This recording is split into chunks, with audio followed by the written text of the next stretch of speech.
How do grandparents become foster parents in the state of Oklahoma? Hi, I'm Tulsa attorney Justin Mosteller, and I'm going to spend a few minutes with you today answering this question. The process for becoming a foster parent in Oklahoma is fairly simple on the grandparent side. There is, well, let me back up and talk a little bit about why a foster parent might be necessary.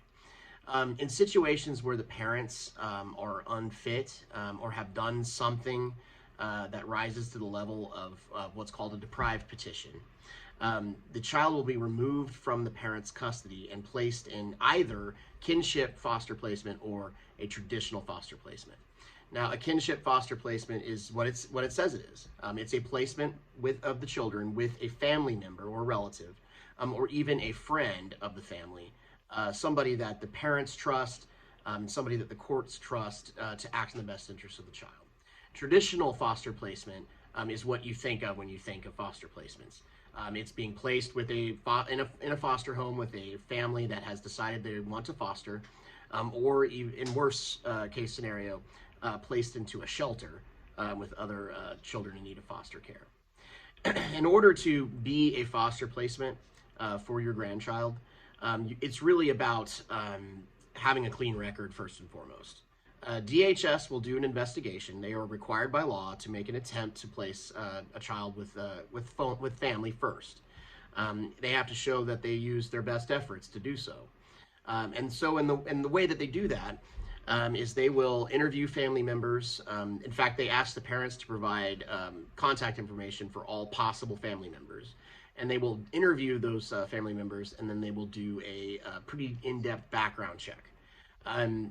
This happens a lot. If you've got any DHS history in your background, that can be disqualifying. In fact, it usually is.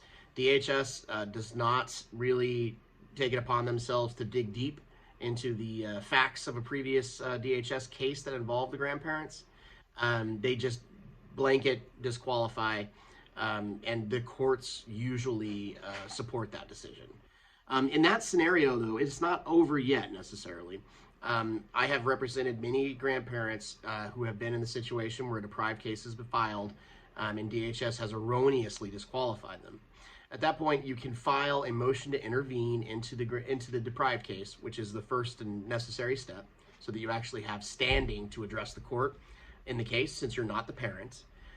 Once that motion to intervene has been granted, you can file a motion for placement and or concurrent jurisdiction. Concurrent jurisdiction is required if you're going to ultimately seek a guardianship, but what we're talking about today is really placement. So you file that motion for placement, and you get a hearing where the attorney for the children, the attorney for each of the parents, typically they'll have their own individual counsel in the deprived case, can all speak their piece about where they would like the child to be, and DHS will have to get up and explain themselves as to why the parent or the grandparent was disqualified, and you'll be allowed to present evidence that you should not have been disqualified. Ultimately, if you have a DHS background, if it's old enough, if it's explainable, it can be done. But if it's recent or involves a neglect or abuse, that's a tougher hill to climb. At that point, maybe my advice that this is not the way you should pursue getting visitation. All that in mind, I hope I've answered some of your questions about this topic. If you have any other questions, feel free to reach out to us. We'd be happy to help. Thanks.